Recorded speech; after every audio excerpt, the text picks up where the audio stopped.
አሳዛኝ መረጃ በደቡብ አፍሪካ ጆሃንስበርግ የሚገኘው ኢትዮጵያዊ ወንድማችን በጠራራ ፀሐይ በአሰቃቂ ሁኔታ መሃል ጄፒ ተብሎ በሚጠራው አካባቢ በጥይት ተመቶ መገደሉ ተሰምቷል። እንግዲህ ግድያው ዝርፊያ ሳይሆን ሆን ተብሎ የታቀደ ወይም ደግሞ ታርጌት ሂት ነው። ማለትም ሲሲቲቪ ምስሎች እንደሚያሳዩት እንግዲህ ወንድማችን መንገድ ዳር ባለ ሱቅ ቆሞ ባለበት አንድ ሰው በዝምታ ቀርቦ በቅርብ ርቀት ተኩሶበት ወዲያው አምልጧል።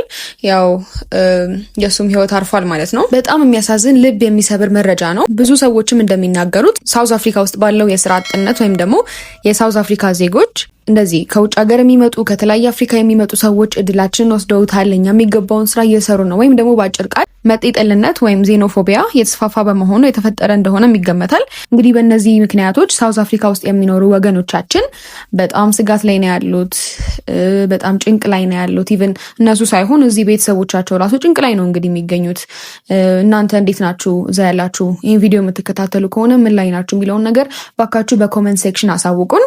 እኛም እንግዲህ ፈጣሪ እንዲረዳችሁ በጸሎታችን የምናስባችሁ ይሆናል። እንግዲህ መንግስት የሆነ ነገር ማድረግ አለበት። የሆነ እርምጃ ላይ ካልተወሰደ ይሄ ነገር በጣም አሳሳቢ ነው። እንደምናውቀው ከዚህ በፊት አሲድ መድፋት፣ መግደል፣ በጣም ብዙ አሳዛኝ አስቀያሚ ነገሮች እየተከሰቱ ነው። በኢትዮጵያንም ላይ ሌሎችም በአፍሪካ ውስጥ የሚገኙ ሀገር ዜጎች ላይ ከባድ ነገር እየደረሰ ነው። እንግዲህ እኛም ከልባችን ላረፈው ወንድማችን ቤተሰቦች መጽናናትን እንመኛለን። ሌላም አሳዛኝ ነገር እንግዲህ ከሰሞኑ ኢትዮጵያ ውስጥ ተሰምቷል። ከምሽቱ 12 ሰዓት አካባቢ ስራ ውላ ወደ ቤቷ ገብታ ከወንድሟ ልጅ ጋር ራት በልተው አመሻሹ ላይ በተፈጠረ አለመግባባት ወይም ደግሞ ተቆጣችኝ በሚል ሰበብ አንገቷን በማነቅ ወደ መሬት በመጣል ህይወቷ እንዲያልፍ ካደረገ በኋላ እንግዲህ በሽንኩርት መክተፊያ ኢማጂን በዛ ሰውነቷን ማለትም የሰውነት ክፍሏን በመቆራረጥ በተለያዩ 3 ፌስታሎች ነጣጥለው በማሰር ጨለማን ተገን በማድረግ ማንም እንደማያየው በማረጋገጥ አንዱን ፌስታል መጸዳጃ ቤት፣ ሁለተኛውን ለግንባታ የተቆፈረ ቦታ ላይ በመጣል አፈር በማልበስ እና ሶስተኛውን ፌስታል ግንብ ስር ሊጥልም ይችላል። እንግዲህ አክስቱ ናት